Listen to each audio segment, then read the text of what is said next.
Hello and welcome back to the caves, everybody. Today we're going to be going over the top 5 best active perks, at least in my opinion, in Deep Rock Galactic. Now the good news is basically every active perk in Deep Rock Galactic is pretty useful, so take this list with a grain of salt. If you like using an active perk that's not on this list, then feel free to, go right ahead. There's a lot of customization you can do in Deep Rock, and since you can have 2 of these active perks, just taking one of these can be pretty strong too. Coming in at number 5, we have Berserker. Berserker can be a really strong active perk. What Berserker allows you to do is go Berserk. In order to trigger this, just do your power attack after you can no longer do your power attack, and this will trigger. This allows you to power attack in quick succession. This is the same as when you do the pickaxe mini game, so the Ebonite infected event. You can use this and then just keep using your power attack with your pickaxe. The pickaxe power attack is really strong and it can one-shot a lot of enemies. Basically every enemy in this game is also weak to melee, so that helps as well. You can also use this in a pinch to dig quickly if you need to go through a wall or to dig up something fast. It also pairs extremely well with the passive perk Vampire.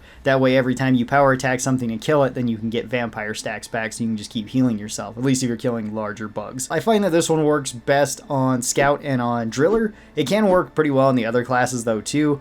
It's just those 2 classes kind of work best with this. Scout can move around the fastest, so you can just get more value of it, hitting more enemies. And Driller is already kind of the melee class, since you have the impact axes and the drills as well. This just allows you to have another melee option if you want to use it. It's also really good on a Dreadnought mission too. You can do a decent amount of damage to Dreadnoughts with this, so long as you're okay with getting right up next to Dreadnoughts, which can be kind of scary. Coming in at number 4, we have Heightened Senses. Heightened Senses actually has 2 abilities, a passive ability and an active ability. Heightened Senses allows you to sense when something is nearby trying to grab you. This is kind of a rough estimate, at least if there's multiple grabbing things, because you might get multiple detections of something trying to grab something near you.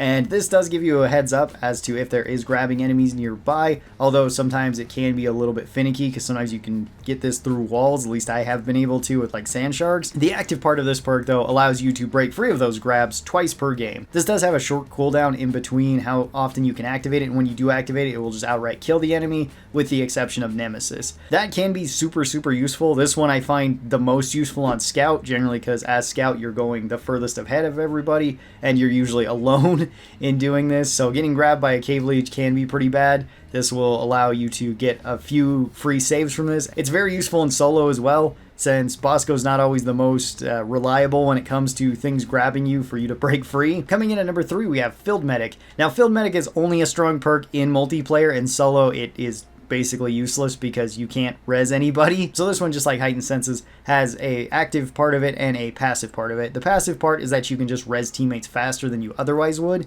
which is extremely useful. Even the best teams are going to go down eventually, assuming the whole team isn't playing on like a really low difficulty or something like that. But if you're playing on higher difficulties, just being able to res people faster is super useful. This is really good on every class. The active part of this allows you to instantly res somebody once per game. There is also another lingering passive effect from this. Whenever you do res somebody, it frightens all bugs away from them.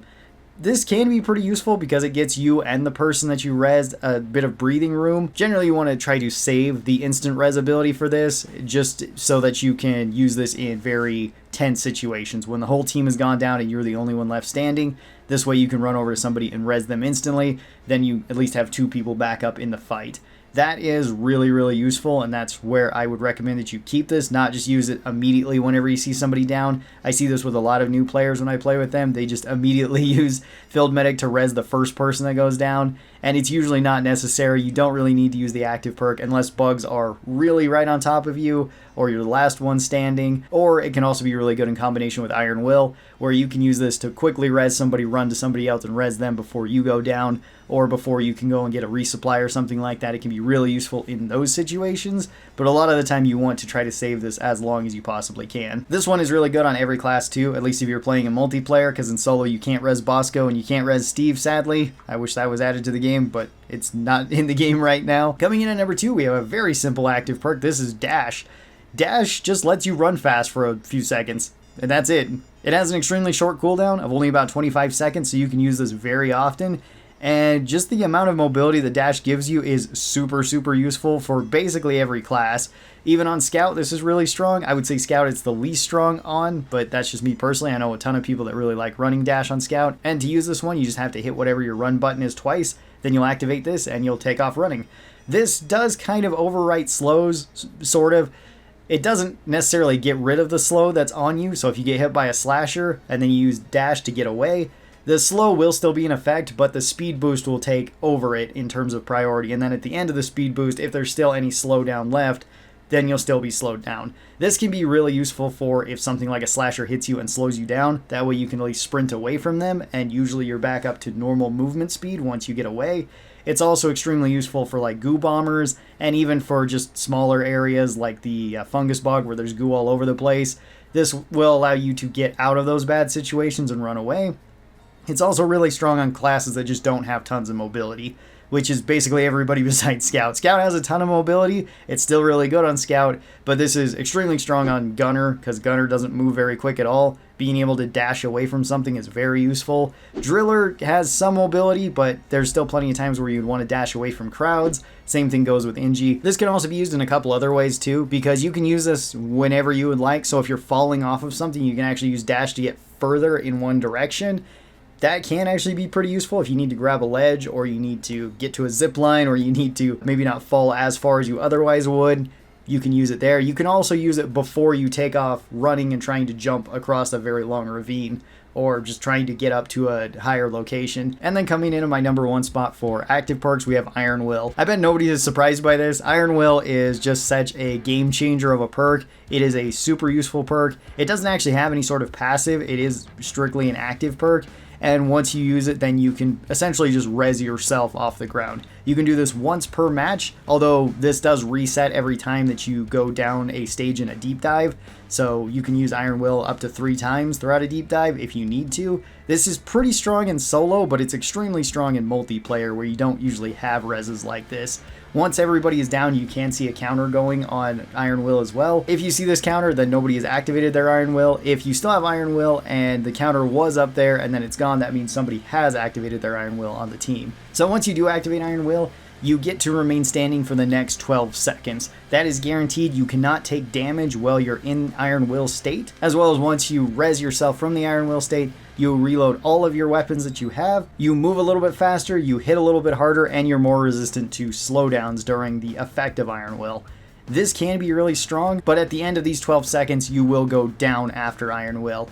That is unless you manage to get health. If you get health, then you can remain standing, so you can just resurrect yourself. It can also be very useful at the end of a match for just cycling through the team's Iron Wills to just beat the match.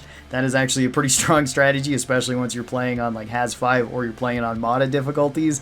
Sometimes the match just comes down to that. Now, once you use your Iron Will, you're going to want to do a couple of things, or a couple of potential things. One is grab a resupply. This is easier with the passive perk Resupplier.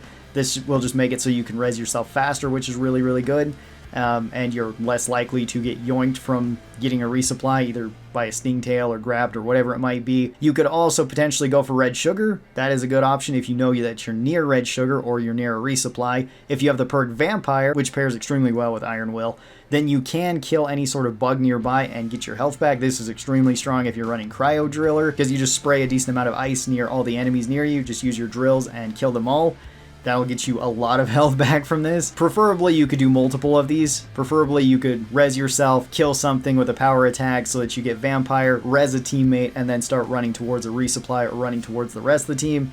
That is really strong. This is also really strong with Gunner if you manage to res yourself, pick somebody up, and then maybe pick up another person or throw your shield down, and then if you die inside your shield, it's going to be really easy for somebody to res you in return. And that would be my 5 best picks for active perks. Although active perks, like I said, are pretty strong. Thank you guys so very much for watching this. I hope you guys enjoyed it, and I will talk to you next time. Bye-bye!